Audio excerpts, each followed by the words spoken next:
Olá pessoal, sejam bem-vindos ao canal A Margem da História.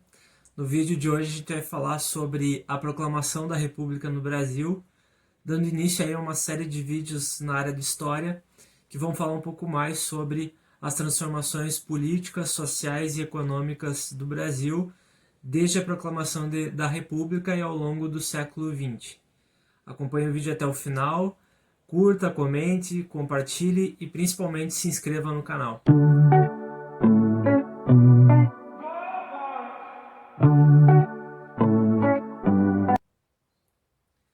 Bom, pessoal, Proclamação da República. A Proclamação da República foi um evento político protagonizado pelos militares no final do século XIX, em 1889, que fez com que o Brasil deixasse de ser uma monarquia e passasse a se tornar um país com uma república presidencialista, que é o sistema, o regime de governo, a forma como o Estado brasileiro se organiza ainda nos dias de hoje. Bom, mas o que é uma república? A república ela é um sistema de governo, um regime político. A origem da palavra república é derivada do latim res publica, que significa coisa pública. A república é um regime político pensado desde a antiguidade. Na própria Grécia Antiga e no Império Romano houveram discussões sobre república, é uma das fases da história do Império Romano.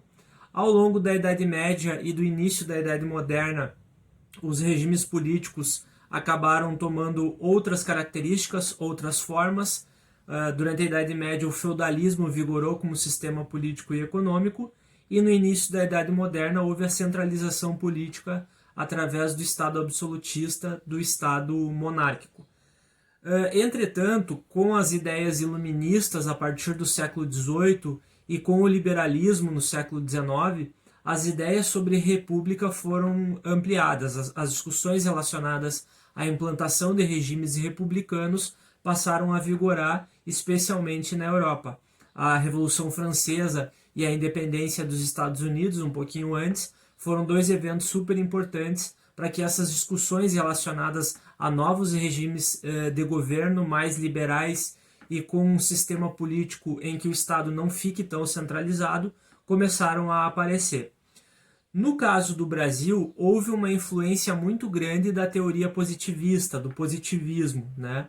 O positivismo foi uma teoria político-econômica, científica, um modelo de organização da sociedade pensado a partir das ideias do Auguste Comte, na França, e no Brasil teve repercussão muito grande esse pensamento, essa ideia do positivismo a partir do Exército. O próprio Benjamin Constant, que foi um dos grandes articuladores do golpe militar que vai dar origem à República no Brasil, era um grande estudioso e extremamente influenciado pelas ideias do positivismo.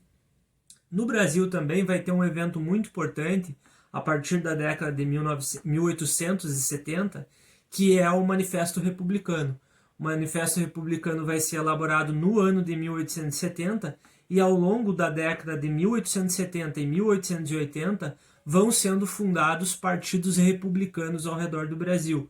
Os mais fortes, o Partido Republicano Paulista, o Partido Republicano Mineiro e o Partido Republicano Rio-Grandense. Então vai haver, a partir da década de 1870, um movimento em prol da implantação da República no Brasil. Também nesse período, o Império do Brasil, que era liderado naquela época pelo Dom Pedro II, vai começar a enfrentar grandes crises, especialmente crises políticas e crises econômicas. O Dom Pedro II assumiu o poder no Brasil em 1840 através do famoso golpe da maioridade, quando se antecipou a maioridade dele e ele pôde assumir o trono que estava vago desde quando seu pai abdica e retorna a Portugal, Dom Pedro I. Teve ali um período de vácuo de poder que vai ser ocupado por regentes, o chamado período regencial, especialmente na década de 1830, e o Dom Pedro II assume em 1840 e permanece no poder até 1889, quando, através do golpe liderado pelos militares, ele é destituído do poder e vai embora do Brasil para a França. Mas o governo dele já estava enfrentando uma série de problemas. Então existem três fatores principais apontados como essa crise política que o governo do Dom Pedro vai vivenciar. Um primeiro ponto é a chamada questão religiosa, quando ele começa a ter uma série de atritos com a igreja em função da relação que a elite brasileira e o próprio Dom Pedro possuía com a maçonaria. Boa parte dos grandes fazendeiros e homens ricos do Brasil naquele período tinham uma ligação com a maçonaria. E a Igreja Católica estava tentando retomar o seu poder, um poder que ela vinha sofrendo vários abalos desde a Reforma Protestante e queria esse distanciamento do Estado brasileiro com a maçonaria.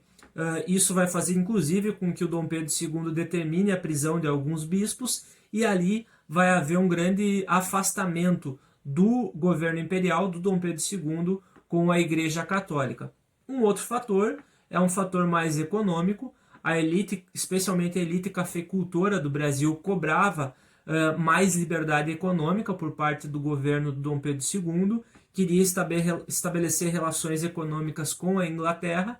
Então, aos poucos, ele vai também perder esse apoio da elite cafeicultora, dos fazendeiros ricos do Brasil, e aí vai ter também a pá de cal, vamos dizer assim, no governo dele, que vai ser a abolição da escravidão em 1888. Os fazendeiros brasileiros eles não vão admitir isso, porque eles vão cobrar uma indenização por parte do Estado, que não vai haver naquele momento. Então, olha que loucura.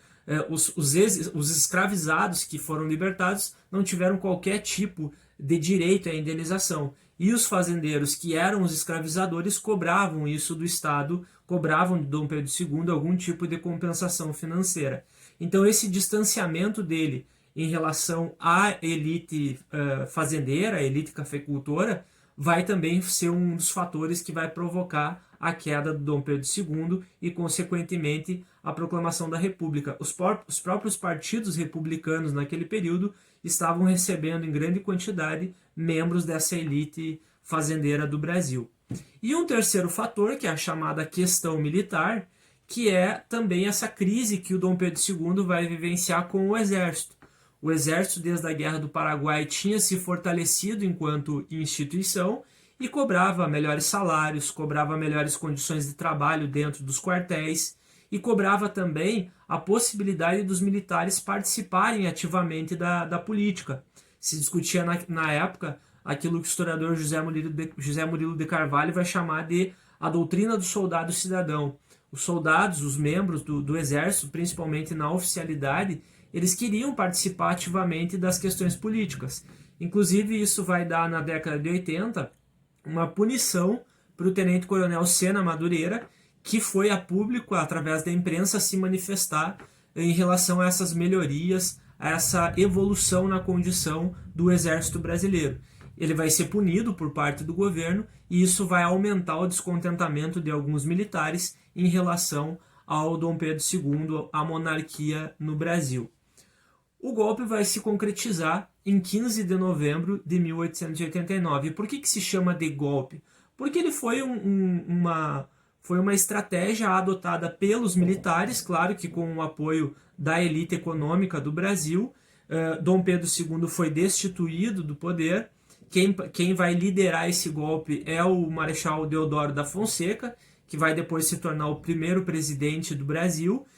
O Deodoro, que inclusive era considerado um monarquista, que era considerado alguém próximo do Dom Pedro II, mas existem relatos que na época Dom Pedro II pensava em nomear como ministro dele o Gaspar Silveira Martins, que era um gaúcho, um político muito importante no cenário do Rio Grande do Sul e que era inimigo, desafeto declarado do Deodoro da Fonseca. Então, os militares é que vão tomar a frente desse processo e vão destituir Dom Pedro II do poder, proclamando a República em 15 de novembro de 1889. Não houve participação popular nesse movimento, né? Existe inclusive um relato muito famoso da época, que é do jornalista Aristides Lobo, onde ele diz que a maioria da população olhava atônita aquele movimento de militares sem entender exatamente o que estava acontecendo. E naquele momento se mudava o sistema político do Brasil da monarquia para a república.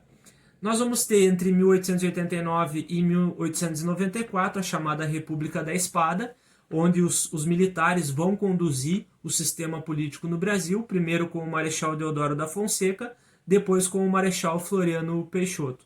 As primeiras eleições do Brasil vão acontecer em 1894 e vão eleger como presidente o Prudente de Moraes. É o primeiro presidente eleito pelo voto direto, apesar de naquela época as eleições serem marcadamente nada democráticas, extremamente excludentes, apenas uma pequena parcela da população podia exercer o direito ao voto para escolher o presidente da República.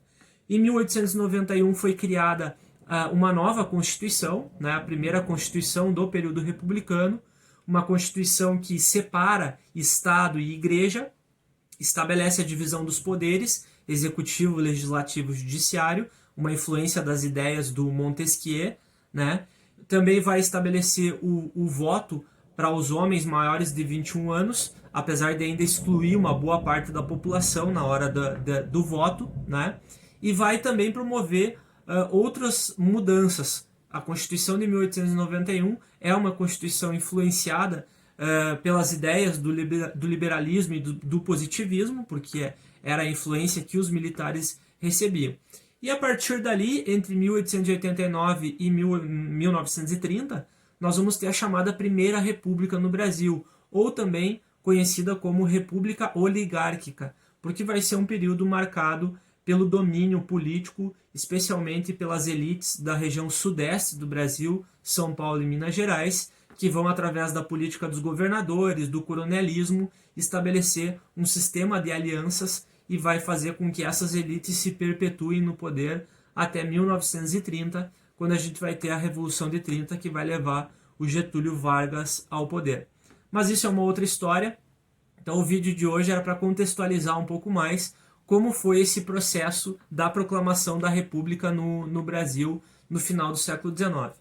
Deixo aqui 3 indicações de livros bem importantes, 2 obras, aliás, 4 livros, 2 obras de um dos meus autores preferidos para entender esse contexto da Primeira República, que é o historiador José Murilo de Carvalho. Do José Murilo de Carvalho eu indico a obra Os Bestializados e a obra A Formação das Almas. São 2 obras onde ele discute muito esse processo anterior à proclamação da República e também posterior, como se construiu nessas primeiras décadas, final do século XIX, primeiras décadas do século XX, a República no Brasil. Uma outra obra do historiador Celso Castro, que é um especialista em história militar, A Proclamação da República, onde ele também vai mostrar esse protagonismo do Exército nesse processo. E uma última obra que é 1889, do Laurentino Gomes, faz parte aí de um conjunto de obras que o Laurentino vem lançando, e 1889 é uma obra que fala sobre os desdobramentos desse acontecimento, que é a proclamação da República. Então era isso. Acompanhe os próximos vídeos aí de História do Brasil, onde eu vou estar trazendo outros fatos relacionados à República e também os vídeos de filosofia e de sociologia que também serão intercalados. Era isso, muito obrigado por acompanharem até o final. Novamente se inscrevam no canal e compartilhem com algum amigo. Vamos fazer esse vídeo circular por aí. Grande abraço, até a próxima.